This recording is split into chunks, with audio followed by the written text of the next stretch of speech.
Hi there, I'm Mabel Jong. You're watching the World Healthcare Congress Interview Zone, and I'm so pleased to have Dr. Richard Salmon here today.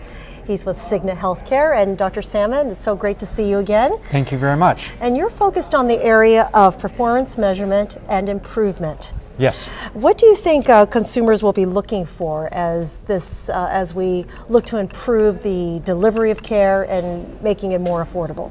The consumers have had a trend in the last decade of having more choice of where they get care.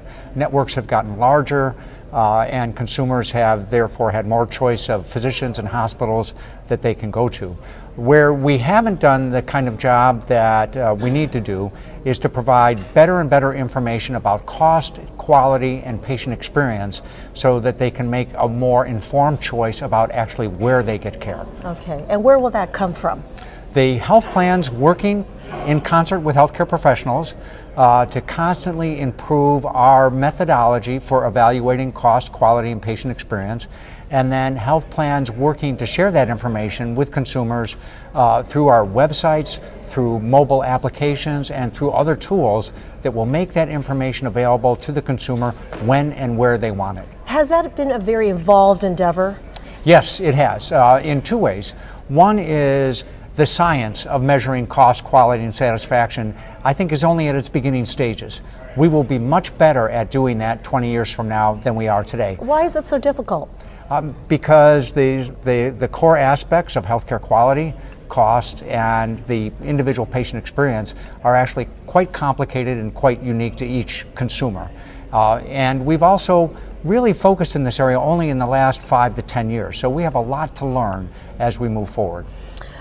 How do you think, how will incentives be aligned with healthcare professionals to reward achieving the triple aim? And I'm stumbling over that because it's something that healthcare professionals are really aware of, but consumers are just starting to get to know this. Sure. The triple aim stands for better quality, better satisfaction, and better cost of care. So all three dimensions that consumers are interested in.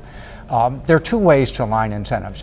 One is to transition the fee-for-service system from reward for volume to reward for value. So value-based rewards back to healthcare professionals around those outcomes is what we need, and we need mechanisms that do that not only for the largest systems that are capable of being accountable care organizations taking on full responsibility for population health, but also for the 2-physician family practice or the 4-physician cardiology practice. So we're moving forward, others are moving forward in that mechanism. The other thing that is critical here relates to my first comments, and that is providing consumers with the information about where the highest quality, most affordable care is, helps to direct volume of care to those most highly performing segments of the delivery system. That is a reward that is tremendously important to healthcare professionals. Of course, they'd like to be paid more for delivering good quality care, but they also want more patients.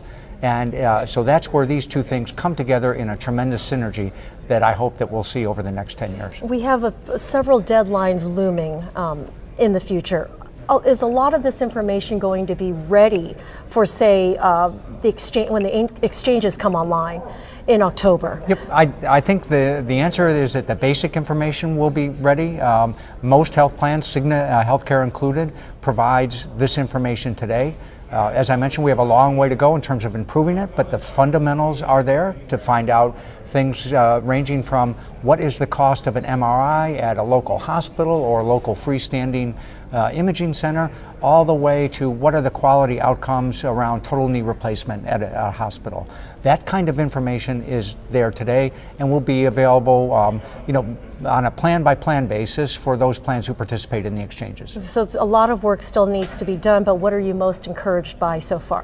You know, I'm most encouraged by two things. One is the technology that is coming forward to make the information available to consumers when they want it. So a mobile app that tells a CIGNA customer when he's leaving his doctor's office with a prescription for an MRI, okay, I can find out what the cost will be out of my pocket, what won't be covered by the health plan for my various MRI choices right now when I need to know it.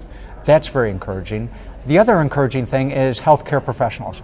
I work a lot with hospitals, physicians group, all segments of the healthcare delivery system, and more of our healthcare professional partners are getting aligned around actually achieving better quality, more affordable healthcare. So it's really an exciting time to be in the healthcare system. That's very encouraging news. Thank you so much. Thank you very much. Pleasure to meet you, Dr. Nice to meet you too. And I'm Mabel Zhang. Thanks so much for watching.